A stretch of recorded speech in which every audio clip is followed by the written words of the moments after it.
Welcome to Real Talk Fantasy Baseball. I am your host, Will Power, joined by John Murrow and Javi the Commish. Javi, we missed you the last 2 weeks, man. Everything good?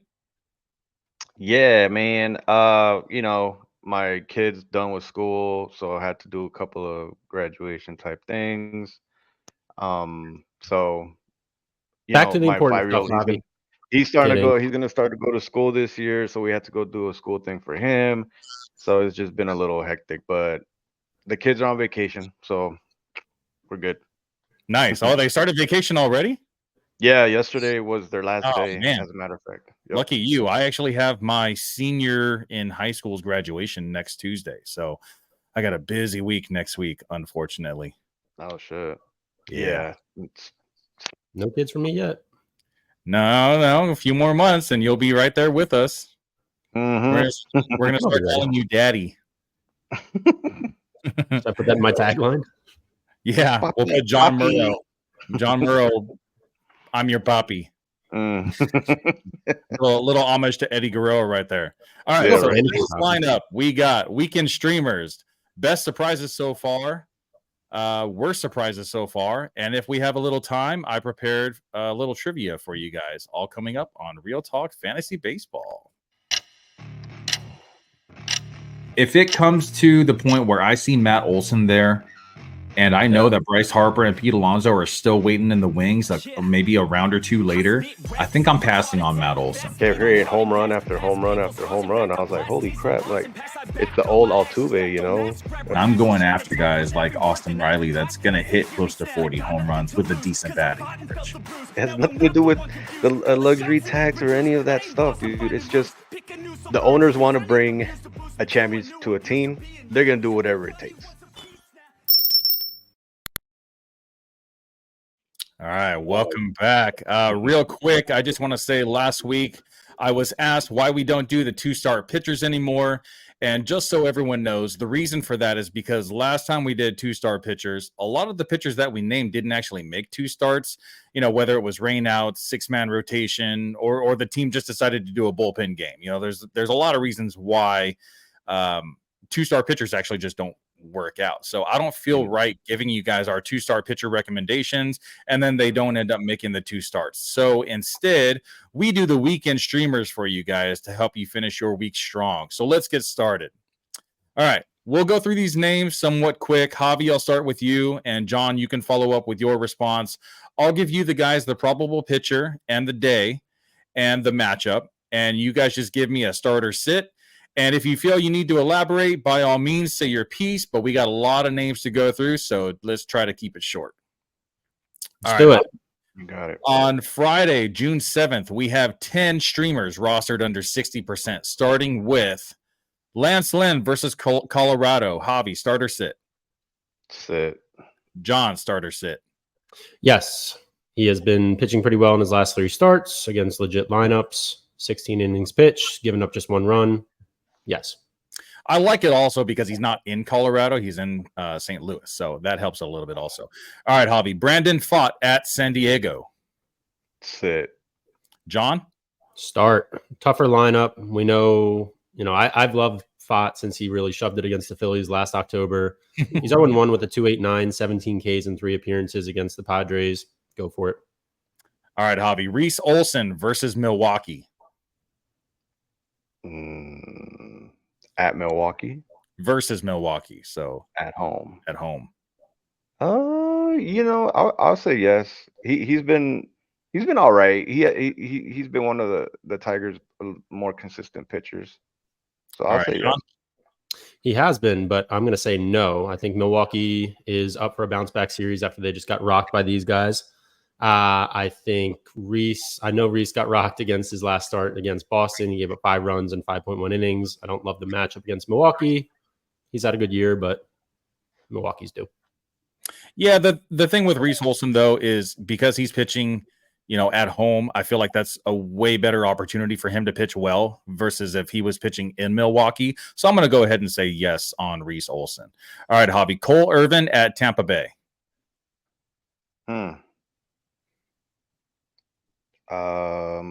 I'm gonna say no. All right, John. I'll say yes. I love that we're opposite. This is great. We're giving listeners what they want to hear, whether they like it or not. So I like Cole Irvin's rebound. I'll go mini tangent on this one real quick. I like Cole Irvin's rebound this year. He's pitching a 2.84 ERA after a 4.42 last year. Seems to be doing really well in Baltimore. He's got a 1-2 record against the Rays lifetime with a 4.19 ERA. Rays hit lefties a little bit better, but with the Orioles offense behind him, I do like the matchup. I like the matchup too. And Tampa Bay really hasn't been like the powerhouse that they've been in the past. You know, we have a lot of struggling hitters over there. So I'm going to go ahead and start Cole Irvin. Javi, Ben Lively at Miami. What is that? Reds, right? Yes. I'm going to say yes. The Reds offense seems like it's starting to pick up pace. They beat the Dodgers. They won that series. Looks like, they're putting their pieces together. I'm going to say yes. All right, John. Yeah, I say no-brainer, yes. He hasn't given up more than 3 runs in a start this season. Marlins are 29th in baseball with a 3.65 runs per game. Absolutely. And this is at Miami. So it's a lot harder to hit home runs in Miami than it is at Cincinnati. If it was at Cincinnati, I'd probably be on the fence a little bit with this one, even though it is Miami, just because Cincinnati is known as one of the best home run ballparks. But because it's at Miami, I think I'm going to go ahead and say yes, start Ben Lively. All right. Javi, Aaron Savali, who is roster percentage dropped all the way down to 36% in the last month or so. Shoot. I'm sorry, I did not write down the matchup, but let's move on to Robert Gasser at Detroit, who is currently day-to-day with back soreness and could potentially miss the start on Friday, but we are hopeful. At Detroit, you said? At Detroit. I'm gonna say no. I think that that injury might be the reason why he had such a bad outing his last game. So I'm gonna say no. All right, John. Real quick on Aaron Savali, he pitched against the Orioles last week. He's now going against the Orioles again this week at home. I did say no on that one. Robert Gasser at Detroit. He is on the IL with back soreness, so their starter's still TBD. Okay, so they put him on the IL. He is on his way to Los Angeles for a second opinion. Yeah, don't love to see that. Probably going to miss the start. All right, so let's go back to Aaron Savali versus Baltimore. John, you said no? I said no. He pitched well against, like I said, Orioles last week. He was on the road. This time he's home. I just don't trust him in back-to-back starts. I don't think he can go 5.1 innings, give up just 1 run against that Orioles offense. He only had 3 strikeouts. So I just think, going against any lineup twice and expecting the same results always tough. So no. That's a no for me also. Javi, Aaron Savali versus Baltimore? Yeah, that's a pass for me. All right. The other Irvin, Javi, Josh Irvin versus Atlanta. That's the Nationals, right? That is the Nationals. Ugh. I'm going to pass at Atlanta. I understand that the Braves offense is struggling a little bit, but at the end of the day, they still have a solid lineup. Washington, dude, they came out of nowhere. Honestly, I don't know how they're putting it all together with these, these pieces, with a lot of players that nobody really knows about. I'm gonna pass just because it's the Braves offense, and at any given day they can light it up. Yeah, I think this was one of the tougher ones for me too. He's been pitching very well of late. He sports a 3.39 ERA on the year. Tough matchup against the Braves. He could definitely get hit around a little bit, but he's been putting up really good strikeout numbers. He put up 10 Ks against the Braves on May 28th, and that was a road start. I don't love this matchup, like you guys said, but I actually would start Jake Irvin. I actually don't really mind the matchup too much, because Austin Riley's been struggling. Matt Olson's been struggling. It's like the only really 2 hitters in the lineup that have really been really good is Marcell Ozuna and Ozzy Albies. And Ozzy Albies is kind of like hit and miss also. I know he just hit a home run. I think it was yesterday. But I think them missing Acuna and all their struggling like top hitters, I think it's definitely an easier lineup than it was last season. Not an easy lineup by any means, but I feel like Josh Irvin he's impressed me enough where I would go ahead and start him versus Atlanta. All right, so Alec Marsh versus Seattle, Javi. Home. I'm gonna say yes. And Royals John? offense, cool. I said no on this one. 4-3 record on the season. He has 1 win since April 19th. He's given up 13 earned runs in his last 3 starts, despite pitching well against Seattle on May 15th. 5 earned runs, 1 earned run, 5 innings pitched, and 1 earned run. It's a "what have you done for me lately" league, and he has been dog poop lately. Dog water. Yeah, I don't really trust Alec Marsh. He actually might be the only starting pitcher from the Royals that I don't trust right now. Everyone else has actually been very good. All right. Javi, Austin Gomber at St. Louis. No. Anytime Gomber pitches, I'm gonna say no. And John? Javi, you and I need to talk off air about a little side bet on all these because we are pretty much opposite. Dude, I want to write this shit down so next week we can kind of see like, yo. Yeah. I like this matchup. I think it's a little bit of a redemption start for Gomber. He got beat up by the Dodgers last week. He's been a pleasant surprise for the Rockies. He's, like Will said, the only thing the Rockies really have going for them with a 3.06 ERA. So I'd definitely start him.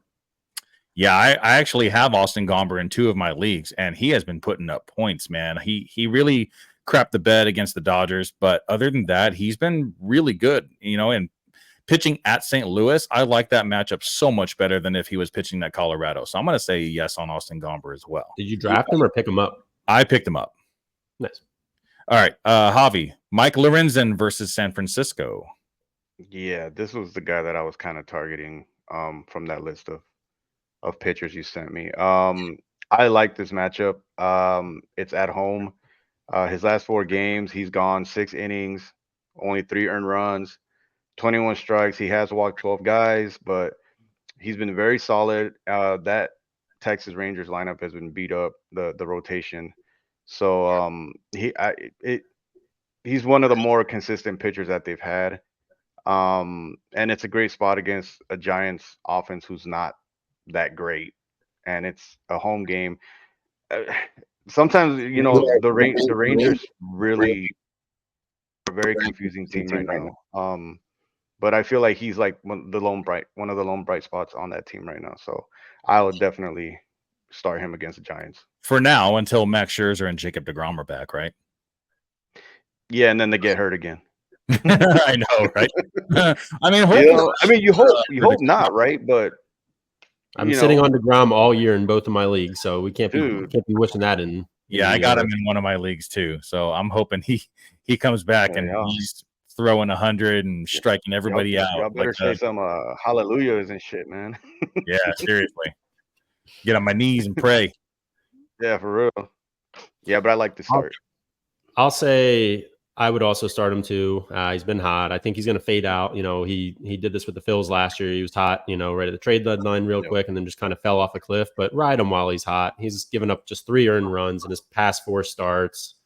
He's pitched at least 6 innings in every single start except for his first one of the season. He's never faced the Giants, so he's coming in fresh on that too. And so I like the chances against the Giants. All right. And we got that's it for Friday, actually. So now we will be moving on to Saturday. Oh, I'm sorry, guys. Give me your favorite for Friday, your favorite streamer. I'm going Lorenzen. I like Ben Lively at Miami. I like Ben Lively at Miami. I think that's my favorite also. All right, moving on to Saturday, June 8th. We have 16 streamers, so bear with me. Javi. Actually, let's switch it up. Let's go John first this time. Hunter Brown at the Angels. This is actually a shout out to our friend Ernie. Your Angels are trash. So I basically put in my notes, I would probably start almost anybody. I would start like a double-A pitcher right now against the Angels and feel pretty good about it. Wow. I hope Ernie is watching this. Sorry. And that's me being nice. 4 earned runs over his last 18 innings. It's a trend. No, just no. All right, Javi, same. Hunter Brown at the Angels. At the Angels, man, the Astros offense is also ass. I'm gonna say yes just because it is the Angels offense, and sorry, Ernie. It's I like meant to John say said, yes, like you yes, could probably start a absolutely. high school pitcher against the Angels.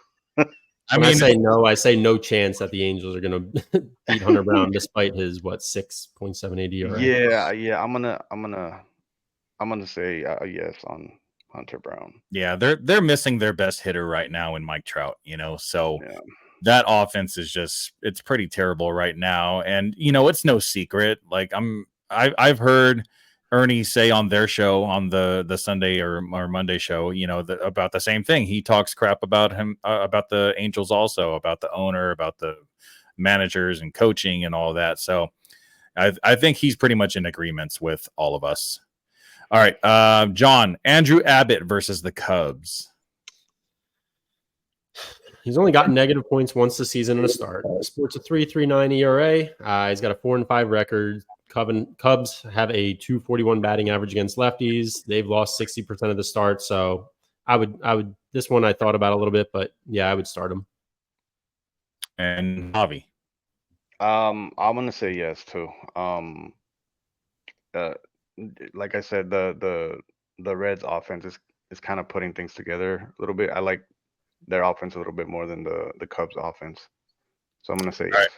And on the opposite side, we got Ben Brown at Cincinnati. No, I love this matchup. This one's going to be, spoiler, my favorite one of the week. This is a redemption start. I'm just a Ben Brown guy. I will admit that. So I expected more last week when he faced the Reds. He gave up 5 earned runs. Strikeout numbers are there. They're starting to stretch him out into games. This is my favorite matchup of the week. Nice. And Javi, Ben Brown at Cincinnati. Yeah, I'm gonna say yes. I believe he had a bad outing last game. But before that, he had 2 solid outings, and I like this matchup. Ben Brown was one of those guys that you kind of heard about at the beginning of the season. Started off okay. I think he was a relief guy, and now they're trying to stretch him out and have him start. I think it's I think I think it's a good start for him right here. All right. And John, Sean Manaea versus your Philadelphia Phillies. Sean Manaea, this is not a homer pick. I guess it's going to come across that way, but I do think heading to London is going to kind of throw everybody off.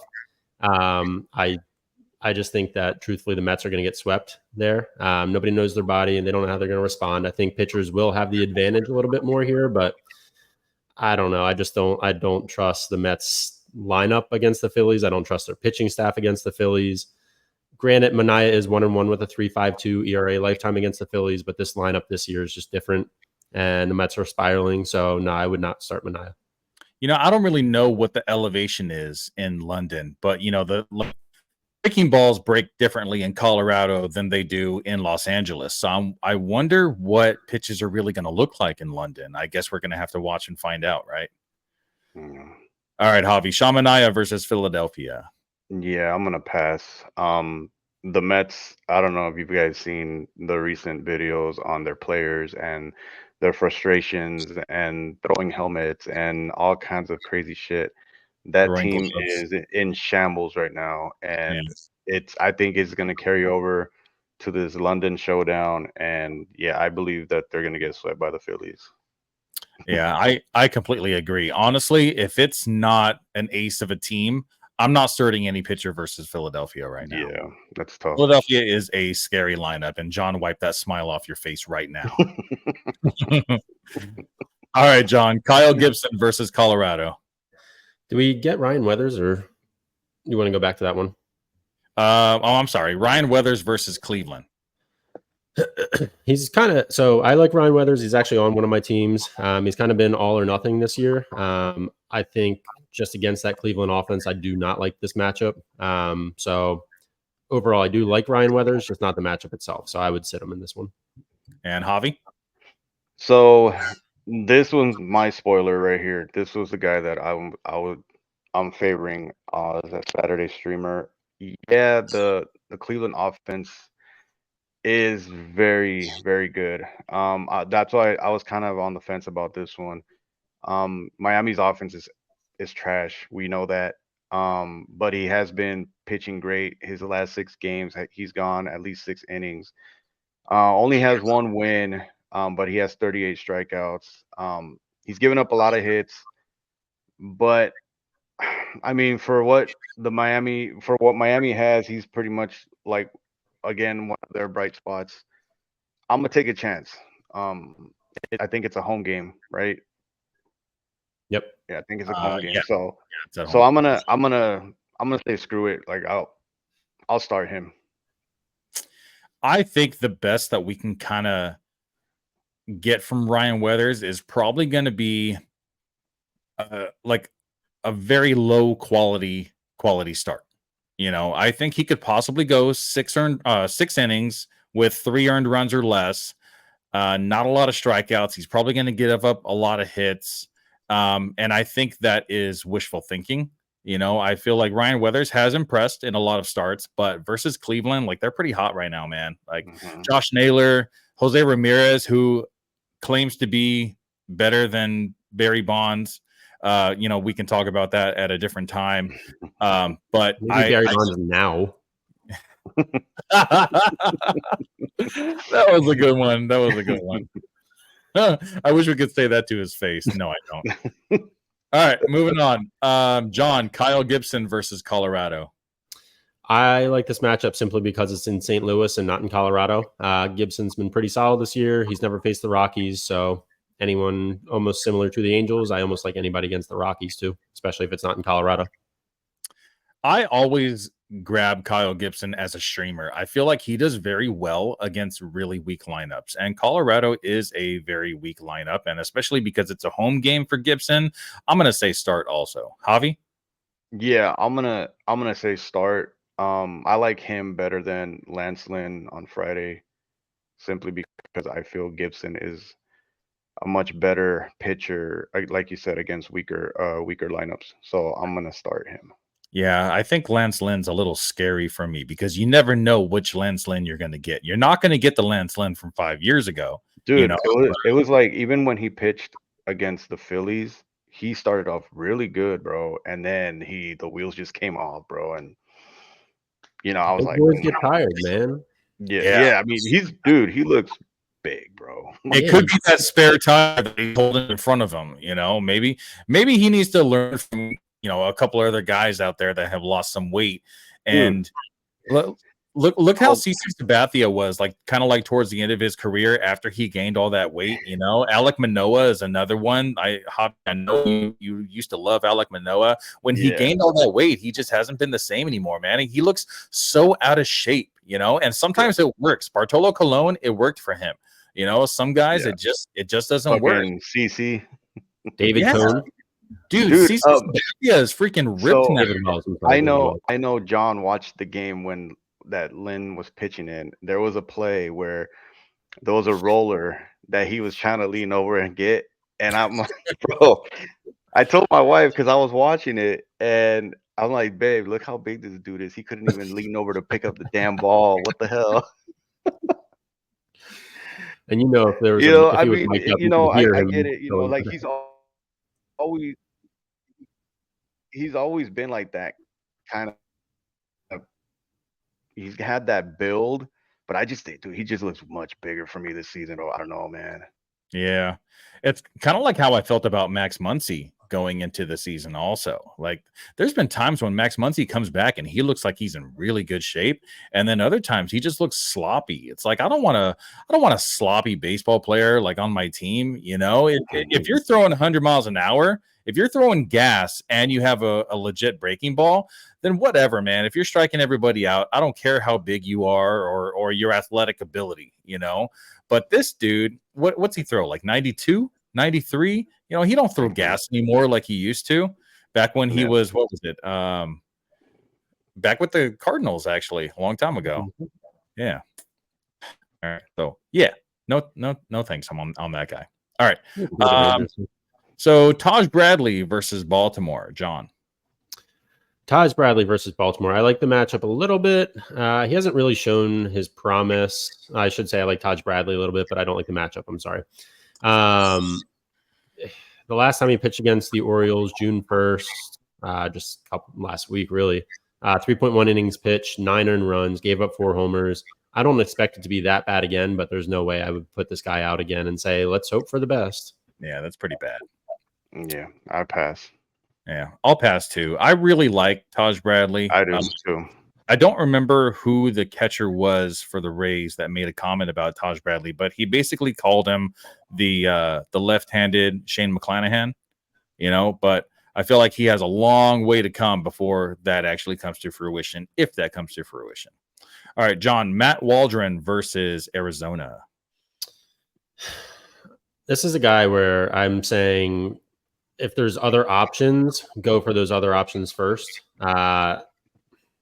I don't love the matchup necessarily. He's faced a few easier lineups recently, facing the Angels, Miami, and the Reds.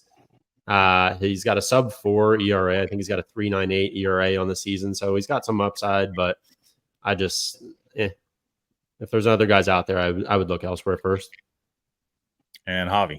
Yeah, I agree with John on that one. I'm not a he's always there as a streamer every week, like when you're looking for somebody to pick up, and I look at his name and I'm like, sometimes that Padres offense is like, it's a weird offense as well. I would say if the Padres had a more consistent offense, then I would probably be more like yes, but because they're always up and down for me for some reason, I think I'm gonna pass. Matt Waldron is like the only knuckleballer in baseball right now, and he throws it 37% of the time. Why are you only throwing it 37% of the time? Like, knuckleballers are usually like at least 50% knuckleball, and then they've mixed in like some other stuff with it to kind of like throw batters off. But dude, the knuckleball is so hard to hit just as it is. Just if that's your dominant pitch, just throw it all the time. Learn from guys like R.A. Dickey, who was great back in the day. And who's the guy from the Red Sox? Tim Wakefield. Tim Wakefield. No. Like, come on, man. Like, if you have that in your repertoire, if that is your best pitch that you're throwing most of the time, a 77.5 mile an hour knuckleball, just throw it more often. He has a batting average against of 211. All his other pitches have a batting average against of at least 250 or higher. Actually, against the sweeper, it's only 229. But the expected batting average against his knuckleball is only 197. That's incredible. So just throw it more often, dude. Listen to me. I know what I'm talking about. Right. I think there's a trend between guys who are knuckleball guys and guys who really start realizing that they have a good knuckleball. I think all these guys like R.A. Dickey, I don't think really featured it until later in his career, and he got realized he had a good one. Same with Wakefield a little bit, and those it guys was like a resurgence for them. Yeah. Yep.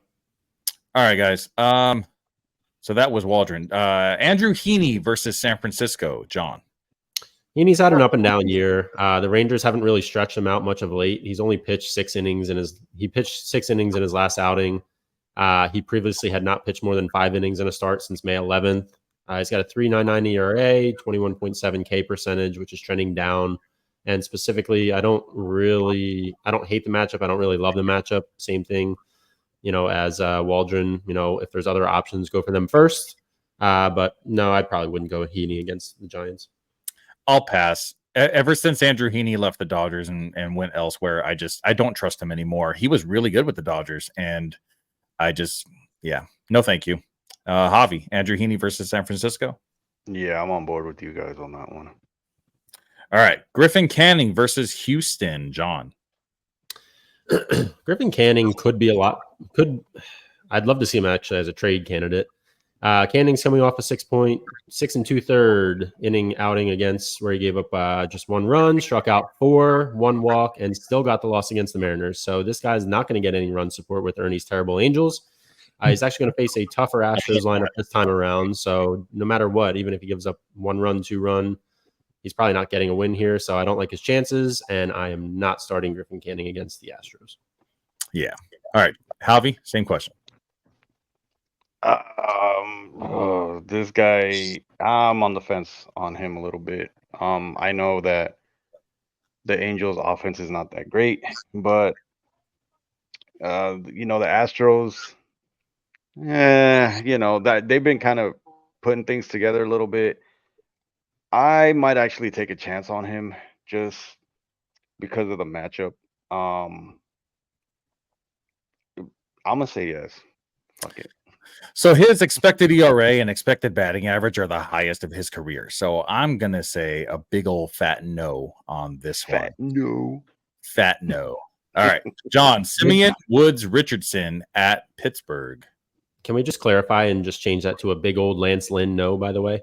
That's a good one. That's a good one. So Simeon Woods Richardson at Pittsburgh. Mini clunker last week against Houston. Otherwise, he's been really solid with a 2-0 record. He's got a 3.05 ERA on the year, 44 innings pitched, 44.1.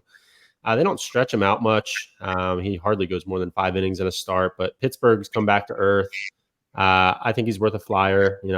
If he can give you, anything more than 5 innings, that'd be great. Get a chance at a win, and he'll keep the ball in the park too. All right, Javi. Richardson at Pittsburgh. Are they? You said they're in Pittsburgh or they're at home? Yeah, at Pittsburgh. They're at Pittsburgh. At Pittsburgh. Damn. I was a little bit on the fence about that, but right now that I'm seeing the Dodgers getting there, it's I might say yes on that. Or I might say no. Just because I don't know. Pittsburgh is another weird lineup where there's days like today where they're kicking the Dodgers' ass, and then there's days that they just fall to shambles. So I'm gonna take my chance with the Pittsburgh offense, and I'm gonna say no. I would rather not. I'm gonna say no. All right. So John, Casey Mize versus Milwaukee. I liked Mize a lot earlier in the season, and just lately he's been just trending downward, spiraling quick. He's got a 4.70 ERA now on the season, 1-3 record to back that up. He could find some success against the Brewers. I wouldn't necessarily hold my breath. He hasn't pitched more than 10 innings combined in his last 3 starts, and he's given up 11 earned runs, so I'm saying no. And Javi, Casey Mize versus Milwaukee. Yeah, I'm gonna pass on Mize. Yeah, I'm gonna pass too. All right, Carlos Carrasco at Miami. John. Another guy who hasn't earned a win since May 5th, and that was against the Angels, so I don't think that really even counts. He's looking for another slump buster here now against the Marlins. They don't necessarily scare me much either. Carlos Carrasco does have a 5.66 ERA on the year, so I am actually more afraid of Carlos Carrasco than I am of the Marlins lineup. So, no, I would not start Carlos Carrasco even up against the Marlins. Javi, Carlos Carrasco at Miami. No. Yeah, hard pass. It's going to be like a 10-8 game. Yeah, it's either going to be very high scoring or very low scoring. The offense could do well against very bad pitching, or the offense could just really suck those days, even if it's bad pitching or not. So it's a crapshoot. I'll say no though. John, Ryan Feltner at St. Louis. This was a big fat no for me. A big Lance Lynn no for me. It's a 1.5 ERA with a 6.22 ERA on the year for Mr. Ryan Feltner. Unless you are absolutely desperate or you're a Ryan Feltner stan, which there probably aren't too many out there other than his parents. He's given up 13 earned runs, 18 hits, 4 Ks in his last 2 starts. Lance Lynn, no. What a miss on a round 4 draft pick, man. All right, Javi. Ryan Feltner. I'm a jump on John's his wagon here. That's a hard pass for me. That's a Lance Lynn, no. That's a landslide. All right, John. Ryan Nelson at San Diego. I also don't love this matchup. 5.44 ERA on the year, 2-2 record, 6.23 ERA lifetime against the Padres. Nope. All right, Javi. Ryan Nelson. Yeah, I pass. Same. Yeah, just because Diamondbacks suck. And the final streamer for Saturday, Quinn Priester versus Minnesota.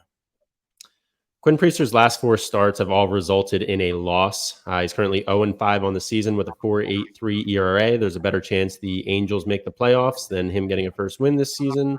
So I'm going to say no. I don't even recognize his name, so I'm going to say no. Javi? Lance Lynn, no. I'm going to say no. Lance, no. I won't be as mean. I'm going to say just no. All right. Lastly, on Sunday, June 9th, we only have 6 streamers. Let's go back to Javi first on this one. Tyler Anderson versus Houston.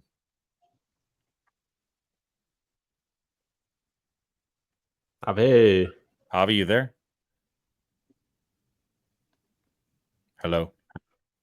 Oh, but sorry. Like a little bit. So Tyler Anderson versus Houston. Carry me. So Tyler Anderson versus Houston. Yes, he's quietly had a great season my, and is a potential trade candidate at the deadline. He's currently 5-5 with a 2.37 ERA on the year, despite his 0-1 record and an ERA of 7.15 in his last 5 appearances against the Astros lifetime. Down year for Houston, great year for Tyler Anderson. I'm starting him. Javi, you there? You back? Yeah, go for it. Tyler Anderson versus Houston. Yeah, this was my guy for Sunday, my top guy against Astros. Like I said, the Angels don't really have much going for their team, but Tyler Anderson has been a very good pitcher for them. Aside from an abysmal game against the Yankees, he's pitched great again and against San Diego, Houston, at Texas, and against the Royals. So I really like this matchup. And I hope he does get traded to a playoff contending team. Back to the Dodgers, maybe? That contract's going to be tough, though. Yeah, but I mean, it's a lot of talent, man, to keep on the offense like that, man. He needs to be somewhere else. All right, John. Tyler Anderson versus Houston. He's had a great season. Long story short, without breaking it down more than Javi just said too, yes, I would start him. I like the matchup. He's hot. Yeah, he's only allowed 4 runs or more once this season. Every other start has been either 1, 2, or 3 runs. So a lot of quality starts. Some of those should have been quality starts, but he wasn't able to go past the 5th inning. But I like what I'm seeing from Tyler Anderson with his 2.37 ERA and 1.13 WHIP. Kind of reminds me, it's a little reminiscent of when he was on the Dodgers because he's been kind of terrible the last season. Season before that, he was pretty good, but 5.43 last season and then a 2.37 ERA this season in 12 starts. So I like what I'm seeing. And the Astros are kind of like back to struggling. So I'm going to go ahead and start Tyler Anderson. Tyler Anderson, please stand up. And Javi, Zach Littell versus Baltimore. Ooh, Littell's been one of Tampa's better pitchers. Against the Baltimore Orioles, their offense sometimes is kind of stumps me. I'm gonna say yes. I like Littell in general as a player. I just don't know if he's been consistent enough for me to trust him. If you're down big in a fantasy league and you need to get some points, I'd pick him up in that sense. But if you're close matchup and that's all you got going up against the Orioles on Sunday, I wouldn't start him. He's allowed 3 runs or fewer in his last 3 starts. 4 runs against the Red Sox. I think that might have just been like a little hiccup in his journey so far this season. He allowed 7 hits in that game, and he's only allowed 6 against the A's and 3 against the Red Sox. He did allow 11 versus Baltimore last time, so that's a little scary for me. I'm going to say no, just because of how his last start versus Baltimore went. All right. He's also not had a win since March 30th. Yeah. I mean, wins are great, but in a points league, it's depending on your league, it's either 3 or 5 points, and honestly, for guys like this, I'm just kind of hoping at least for a no decision, no loss. So that way you can at least get 15 points out of him. Hopefully if he goes 6 innings, you get some points for the quality start. get some points for the innings pitched. And I mean, that's all you can really hope for versus like a stacked lineup like Baltimore, right? All right, Javi, Frankie Montas versus the Cubs. No way. I was high on Frankie Montas at the beginning of the season, and I think he's supposed to start as a relief pitcher or something like that. But yeah, I no. All right, John. I pass. Frankie Montas is coming off of just absolutely shoving it down Colorado's throat. He's been pretty up and down on the year. 3-4 record, 4.0 ERA. That start against the Rockies was too good. You got to run it back. 7 innings pitched, 9 Ks and a W last week, and Cubs lineup's not that scary, so I'd run it back. I'm gonna divisional game, bro. I would rather not. Frankie Montas is just kind of one of those pitchers that's just so inconsistent. You know, you never know what type of pitcher he's going to be, and I don't even trust him versus like weak lineups right now. So I'm going to pass. And Javi, you already said you would start Frankie Montas. Did you say? No, I did. So we all right. So John is going to start, and Javi and I pass. All right. Javi, Taiwan Walker versus the Mets. I'm going to say yes, just because it's the Mets. Walker had a crappy start last time I saw him pitch. He's just another one of those guys where, you know, it's a crapshoot, but because it's the Mets and he's got that Phillies lineup behind him, I'm going to say yes. All right. And John, your Taiwan Walker versus the Mets. Yeah, the Mets are getting swept. So Taiwan Walker is a guy who would be, if the Phillies weren't having the season they were having right now, he'd be just absolutely getting destroyed here in Philadelphia. So his pretty terrible season's gone under the rug because of the Phillies' successes. But I'll say again, just because it's the Mets, like Javi said, you know, I would start him. Yeah, that 5.73 ERA kind of scares me a little bit. So I'm gonna say no, even against a weaker lineup. You know, jet lag is a real thing, and they're pitching in London. I don't think he's gonna do very well, and I haven't really trusted him for a few years anyway. So I'm gonna say no on Taiwan Walker. He's an interesting cat, and this is a guy that I could all of a sudden just see throwing like 7 shut-piece innings out there just for absolutely no reason. Yeah, it wouldn't surprise me. Yep. All right, Javi. Jose Quintana at Philadelphia. Quintana, he's been all right this season, but again, I don't like the matchup. You know, I just don't. So I'm passing. Yeah, I'm trusting the hitters more than I trust the pitchers in London. I feel like they'll be able to get on a better rhythm more than a pitcher would. I feel like batters don't need as much like rest and sleep that pitchers do, and I feel like the time that he's going to have, you know, flight time and just being so busy, I think it's going to mess with him along with the other pitchers as well. So I'm going to say no. John? Jose Quintana at Philadelphia, technically in London. You cannot spell London without L, and Jose Quintana is going to get one of those when he pitches on Sunday. A big old L, a Lance Lynn L.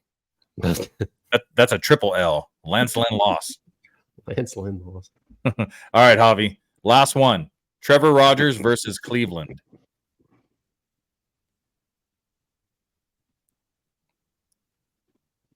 No. All Lance right. Lynn, no. John? Lance Lynn, no. We're rolling that for forever. Trevor Rogers versus Cleveland. Trevor Rogers has a 1-7 record with a 5.68 ERA against the hot Guardians lineup. No chance I'm starting him. Yeah. No, thank you. All right. So that was our weekend streamers. Hopefully you guys pick the right ones, and hopefully we pick the right ones also. Will, who do you like the best out of that bunch for Sunday? Me? Yeah. You know what? I didn't really come up with a favorite, but I think I'm going to go Tyler Anderson. I think Tyler Anderson versus Houston. I think that he's just been pitching so well against a struggling Houston lineup that has shown, you know, signs of life, but then they're kind of like back on like the back burner now. I think Kyle Tucker just got hurt, so he might not even be playing. So that's an even weaker lineup than it was a couple days ago when he was healthy. So I'm going to say Tyler Anderson is my favorite. John, who's your favorite? Surprisingly, as much as you guys hate Frankie Montas, he's just one of those where I could just see him doing it again, and then he'll go back to sucking. And Javi, who's your favorite of the Sunday? I think you said Tyler Anderson as well. Yeah, that was my guy right there. Nice. All right. So before we move on to our next segment, I did have a little video that I want to show you guys that we can do a little breakdown. And I'm sure you guys have already seen this video. So let's see. All right, here we go. So this is Cincinnati versus Chicago. Bases loaded. And we have Seiya Suzuki in right field, calling off the center fielder, making a routine fly ball. Oh, he did not make the catch. It was not a routine fly ball catch. It was actually an error, an E9, and 3 runs end up scoring on that terrible play from Seiya Suzuki. Look at him. He feels so bad, man. Wipe the sweat off your forehead. Look in your hat because you don't want to look anyone in the eye. I would do the same thing, man. All right. And then time to reset a little bit. All right. So Cubs come up to bat. We got Hunter Green that go ahead and he walks the bases. You know, he bases loaded, just like basically the same thing that the Cubs did for the Reds earlier in the previous inning. And then you have Seiya Suzuki coming back up to bat. And all right, so I went ahead and put every single pitch in there, like break down a little bit, right? So gets the count to 2-0. Swings and misses at that high fastball. I don't know why he swung at that one when he didn't swing at the one right before that, and that one was even higher in the zone. But then he doesn't swing right down the middle, right? Makes the count 2-2. Yeah. Uh-oh. I think the video shorted out. What happened? Let's see if I can get it back. All right, here we go. All right, fouls off the 3-2 count, and then watch this. Boom, we got some retribution right there, man. That is some Major League Baseball retribution right there. That is why baseball is exciting, because of moments like this. Like, this dude messed up so much in the last inning. Allowed 3 unearned runs for Justin Steele. You know, he was about to get out of the inning. It was 2 outs. Drops the ball. That hitter actually makes it to second base, and then that hitter that made it to second base ends up scoring after they take Justin Steele out of the game, and it ends up being 4-0 Cubs. And then Seiya Suzuki comes up, and he feels bad, man. He's got like this whole guilty conscience thing going on, and he showed up when it counted, dude.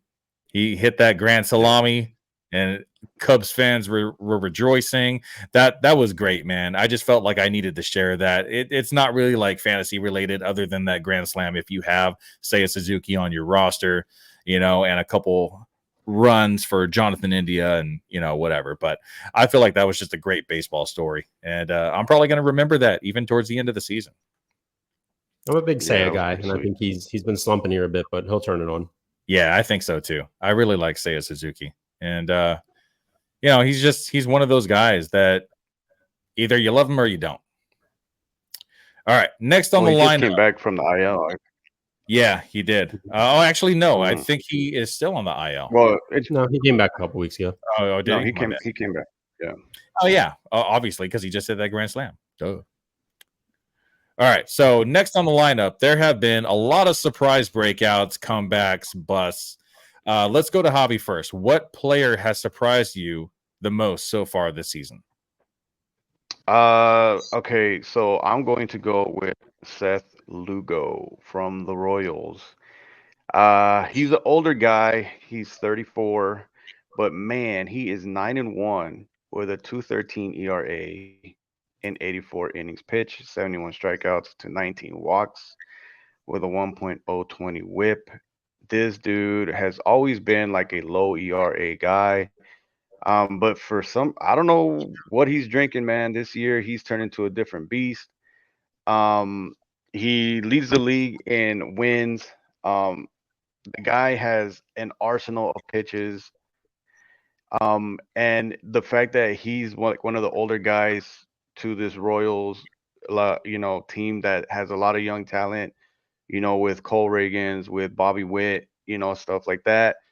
Um, dude, I did not see Seth Lugo putting on this kind of performance. Um, I do hear that he might regress a little bit, which I feel like you don't see him keeping this up for an entire season. Kind of is kind of the way I feel about Ranger Suarez. Whoa, whoa, whoa, Where whoa, hold whoa, on. Let me whoa. finish. Let me That's finish. fired. I just feel like when you see a pitcher that you don't really know him to have this kind of stuff going into a season where other seasons he's kind of been like whatever, like up and down.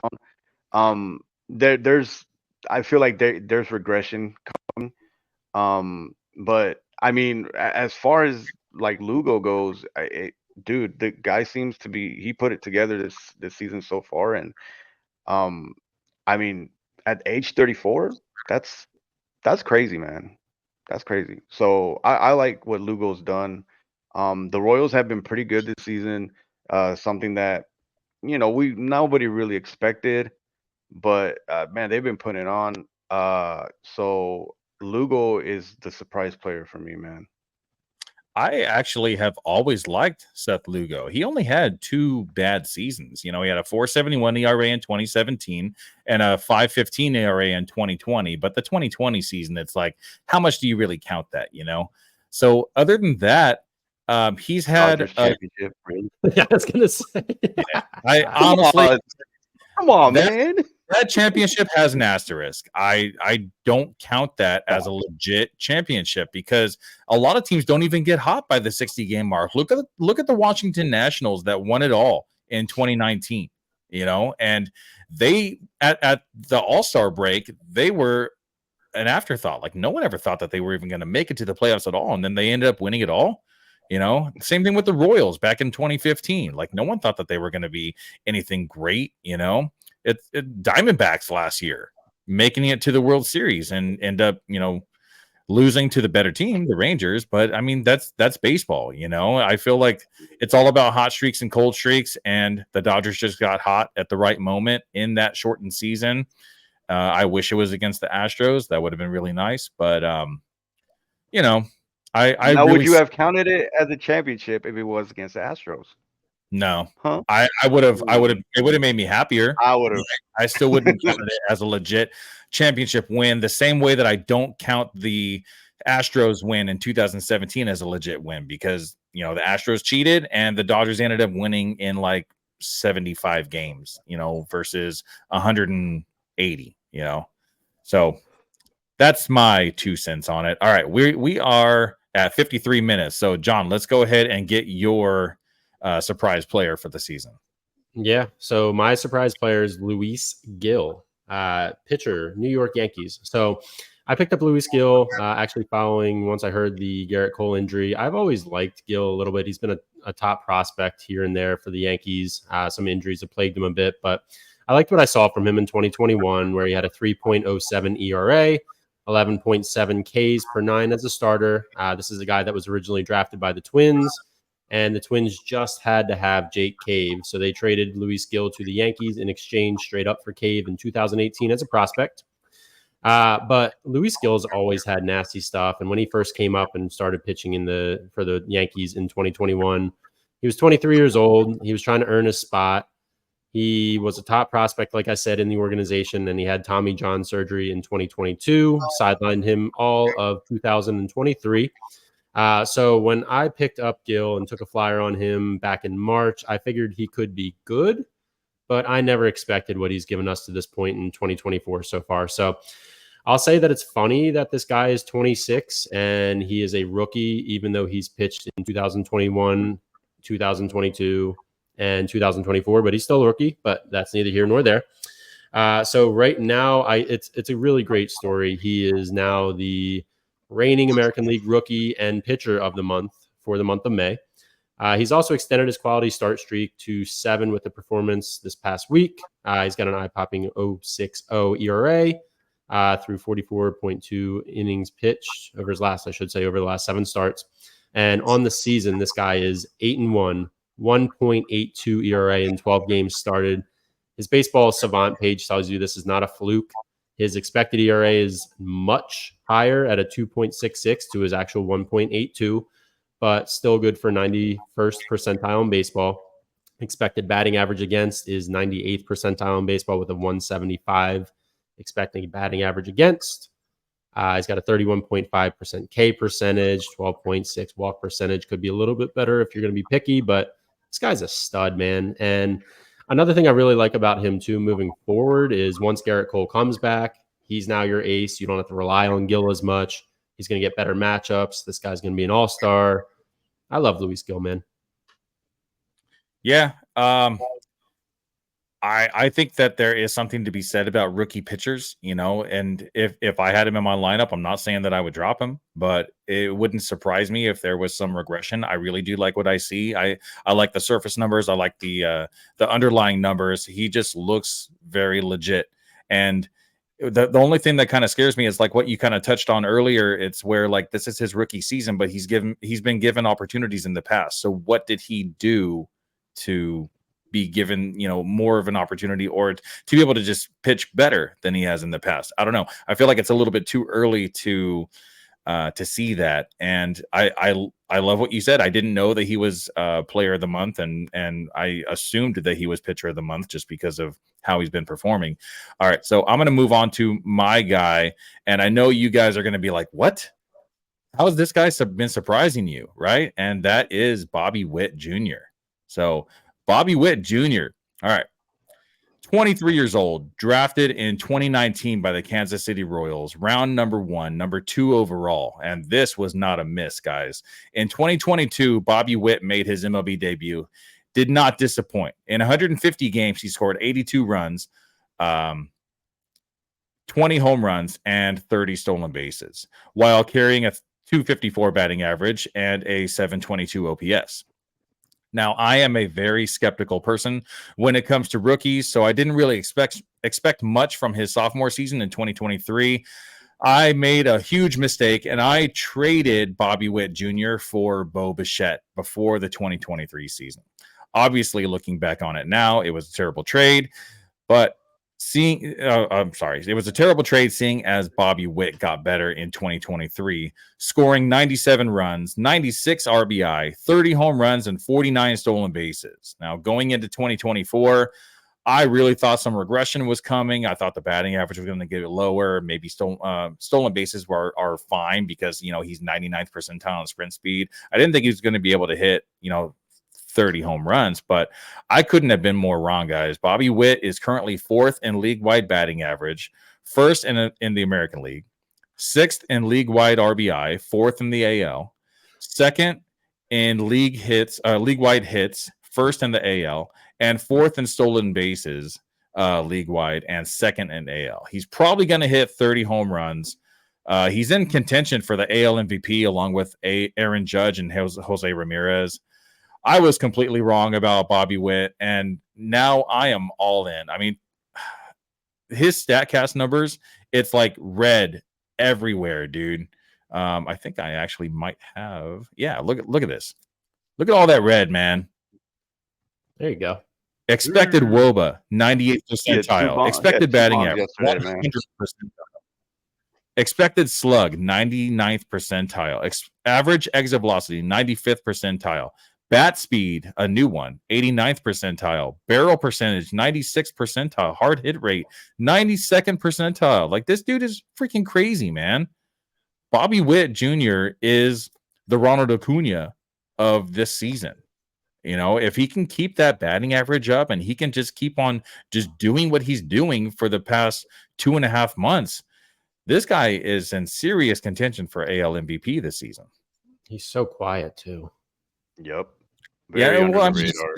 it's the Royals, you know, and the Yep, Royals, that's even though they're why. doing very good right now, it's just they're not an exciting team to just casual baseball fans, you know. The Royals are a very low market team. They don't spend a lot of money. They just rely on their drafting and their development of their players, and Well, it's worked. you had Carlos rocking the KC hat on the show Yeah, on Sunday. That thing is that fresh. was a dope hat. I really like that Yeah. hat. Yep. Yeah. Wait, dude, I have him in your league, bro, and he's been fucking money, bro. Oh my god. I actually, did I trade him to you? Or did you draft him? Oh, no, you drafted him. Yeah. Yeah. Dude, do you remember? I was at your house a couple years ago, and I was like, dude, I just traded Aaron Judge to get Bobby Witt Jr. And I got Bobby Witt Jr. and Corbin Carroll, and I was just so excited, man. I was like, Bobby Witt, this is a keeper league, by the way. It's 12-team keeper league with 12 keepers. So I ended up getting it was Aaron Judge's 62 home run season. So I traded him mid-season. I remember. I got Bobby Witt and I got Corbin Carroll. I ended up trading Bobby Witt away to get Bo Bichette, and I traded away Corbin Carroll. And this is before Corbin Carroll made his MLB debut, and I don't remember who I got in return for him. It might have been Manny. Oh, so this was the same league. Yeah, this is that league, and I am currently in 7th place in that league. But if I had Bobby Witt, well, Corbin Carroll's been garbage this year, but if I had Bobby Witt, man, I think I'd be doing a little bit better. It's actually a category. Stolen bases matter a lot more. Home runs matter a lot more. I'm still kicking myself for that one, but oh well. All right, so I don't know. We're at an hour and 1 minute, guys. So we didn't get to our draft regrets. Do you guys want to take the time and do some draft regrets? I know Javi, you're on a time limit right now. You got to go to work soon. I'll give you a quick one. Mine is Corbin Carroll. For the fluky ass Arizona Diamondbacks. Last season he had a 285 batting average with 25 home runs, 76 RBIs, 54 stolen bases. This year he's batting 192 with 2 home runs, 20 RBIs, and only 9 stolen bases in 61 games, man. His exit velocity has dropped from 90 to 87 miles per hour, and his hard hit has plummeted from 40.9% to 33.1%. I hear a lot of talk that it might be his shoulder surgery coming back to haunt him from 2021. I don't know about that. I just think that whole team as a whole is slumping. And like I said at the beginning of the season, that Arizona season last year was a fluke. They suck. Yeah. Come at me. I somewhat agree. I still really like Corbin Carroll, and I feel like I do too. Sophomore slump is a real thing. We've seen that from so many different players, but I think he's going to come back next year and be strong. He might even finish this season strong. Yeah. All right, Abby, I know you're on a time limit, so if you got to go, you can go whenever you need to. John, we'll go ahead and move on to your draft pick regret. Who is yours? I'll keep it shorter because I had about 6 Lance Lynn paragraphs on Matt Olson here. So Matt Olson here, just a very quick breakdown. Sorry, it's just funny. Very quick breakdown here on Matt Olson and what he's done, what he's been doing here. I looked pretty deep in the numbers. Breakdown shows that on the road has really been where he's just not doing anything. So he's batting 274 at home. He's got a 194 batting average on the road. He's actually also struggling in night games for what that's worth, batting 211 in night games versus 277 during day games. So if you find yourself betting on Matt Olson in a night game on the road, I wouldn't put more than $1 on that one. His April was really bad. He hit 189 with just 2 homers, 11 RBIs. He turned it on in May. He hit 270 with 5 homers and 15 RBIs. So he's starting to trend in the right direction. I think a lot of this for Matt Olson is actually just more bad luck than his actual talent going down. His expected batting average of 255 isn't really near or anywhere close to what the 283 that he had last year, but he's on pace with his 254 career batting average. So it says his expecting average. He's doing what he's been doing or expected to do for his whole career. So that's a good sign. He's hitting the ball hard. He's in the 94th percentile in baseball in hard hit percentage, 92% in average exit velocity, and 86th percentile in barrel percentage. So he's just not finding the holes. He's hitting the ball hard. He's just not finding holes. That comes, I just think, there's different vibes around each team each year. We talked about the Royals being a little bit better, the Phillies doing what they're doing, and this year just doesn't seem like it's the Braves' year with Acuna, Strider out. Austin Riley hasn't been doing what he's capable of doing, and I think Matty Olson, just a matter of time that he can turn it on, but Braves need him to do it ASAP. It's just weird that he went from the RBI leader in 2023 to what he's been this season, So I feel the same. I feel like maybe he just put out so much last year. Like the output was just so much last year that this year he didn't really save any energy for this year. And maybe he just needs to kind of like just, reset. Maybe he needs an IL stint, and take like 10 days off and then come back and feel refreshed and just reset, hit the reset button. Maybe there's a couple guys on the team that are like that. Austin Riley's also another one. All right. So that was Matt Olson, and I'm going to do mine. I'm going to try to get through mine really quick. And mine is Randy Arozarena. It's already June. He still hasn't gotten it going. So check this out. For the past 3 seasons of Randy Arozarena has been pretty awful. Pretty awesome. He was a 2020 guy. Sorry. Got a little spit caught in my throat. All right. So in 2021, he was a 2020 guy. He was a 20 and 32 guy in 2022. And a 23-22 guy in 2023 with some batting average regression in each season. But we saw that coming because of his extremely low expected batting average. But no one really expected this type of regression. So I didn't even realize how bad he was doing until I looked at all this. He has a 166 batting average, a 591 OPS. 8 home runs and 7 stolen bases don't actually look too bad, but his expected batting average is 201. Like his expected batting average has always been like 230, 240, like that type. But 201 and his real batting average is 166. Like this is one of the reasons why the Rays don't really look too scary, because there's one of their top players is just he's so bad this season. He might actually be like the worst draft pick of the year, other than Acuna, obviously. But I really don't understand where this is coming from, though, because Arozarena has a career low ground ball percentage, a career high fly ball percentage. Line drive rate is a little low, but it's not low enough to explain this much of a drop in production. Still hits the ball really hard, 90.4 miles per hour average exit velocity.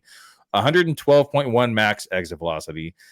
K percentage is under 30%. Has an 11.8 walk percentage. Most of his metrics still look pretty good.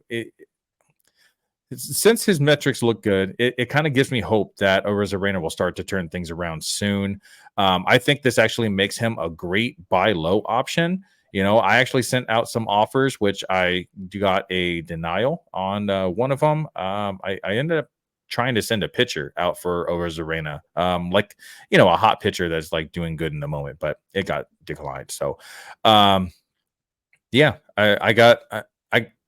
Arozarena has the skills to turn things around, and I'm going to put my faith in him that he can turn it around. And it's really maybe, but I mean, the Rays are, they're a team that a lot of players want to play for. Like it's they have a good farm system, good camaraderie. And I don't know.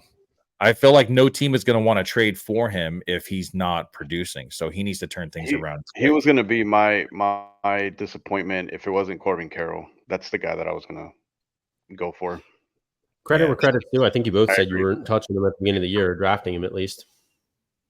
Yeah, I've always been kind of like the lower guy on Randy Arozarena, and it's not for this reason that we see now. It's just, John, I just read your comment, and I can't help but laugh. I'm not gonna put that on the air though. That's why me and John have been kind of giggling over here on the side. Oh, geez. During my whole spiel, too. Let me wipe that off my mustache real quick. All right. All right, we're at an hour and 9 minutes. Do you want to do this trivia question, or do you guys want to save it for next week? Do it real quick. People want it. All right. So there have been 3 pitchers that have won an MVP in the last 15 years. And Javi, I'm going to start with you. You have to name all 3 pitchers. And if you cannot, John will finish the third starting pitcher, whoever you don't get, and he will win this game. So, Javi, if you can get all 3 of them, then you win. And I'm going to give you 30 seconds. I should have had like the Jeopardy like countdown or whatever. But 3 starting pitchers that have won MVP. I think I know it. I'm gonna say Kershaw is one, I think. Okay. Clayton Kershaw. Ohtani. Ohtani. All right, one more. And you got 15 seconds left. And let's say you get 3 strikes. Strider? No. Verlander. John got it with Justin Verlander. That's Good one. Good Okay. one. All right, John, you win the prize, which is next time I see you, I'll give you a big old hug. Oh, I'm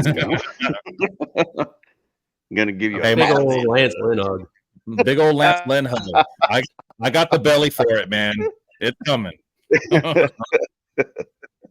All right, guys, that's all the time we have for today. We are at an hour and 10 minutes. Went over a little bit. I'm sorry about that. But thank you for joining our show. Make sure you hit that like and subscribe button and scan that QR code in the top right corner. That'll take you to all of our social medias.